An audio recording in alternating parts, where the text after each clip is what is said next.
Daisy, the diesel rail car's work in the countryside was full of surprises, but she was frightened of bulls and cows, and she remained very lazy and stubborn.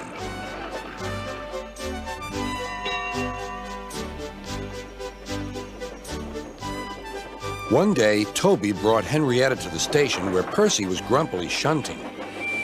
"Hello, Percy. I see Daisy's left the milk behind again." "I'll have to make a special journey with it, I suppose." "Anyone would think I'd nothing to do," grumbled Percy.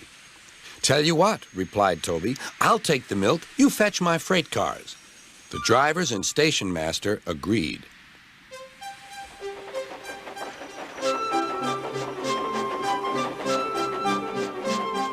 Percy had never been to the quarry before. He began ordering the freight cars about. "Hurry along," he said. The freight cars grumbled to each other. "This is Toby's place. Percy's got no right to poke his funnel up here and push us around." They whispered and passed the word. "Pay Percy back. Pay Percy back." "Come along," puffed Percy. "No nonsense." "We'll give him nonsense," giggled the freight cars. But they followed so quietly that Percy thought they were under control.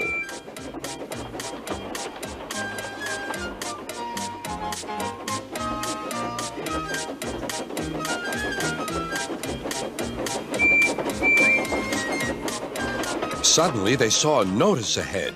"All trains stop to pin down brakes." "Beep, beep!" "Brakes, conductor, please!" But before he could check them, the freight cars surged ahead. On, they cried. "Help, help," whistled Percy. The man on duty at the crossing rushed to warn traffic with his red flag, but was too late to switch Percy to the runaway siding. Frantically trying to grip the rails, Percy slid into the yard. "Beep, beep! Look out!"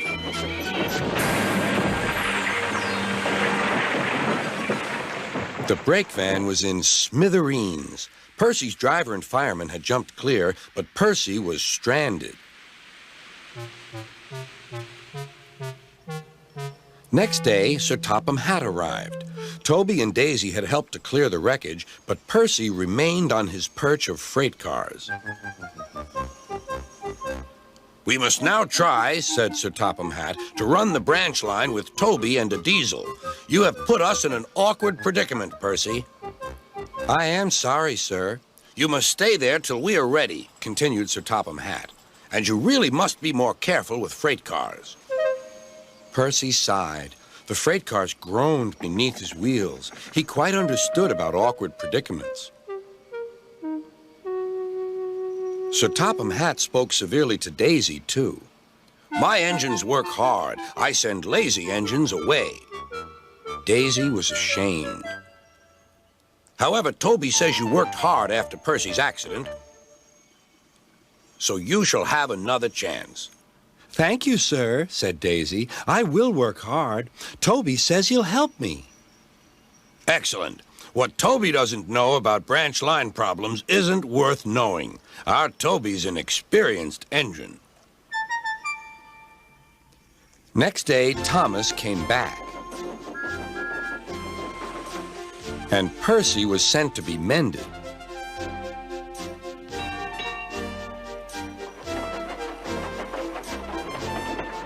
Annie and Clarabelle were delighted to see Thomas again, and he took them for a run at once.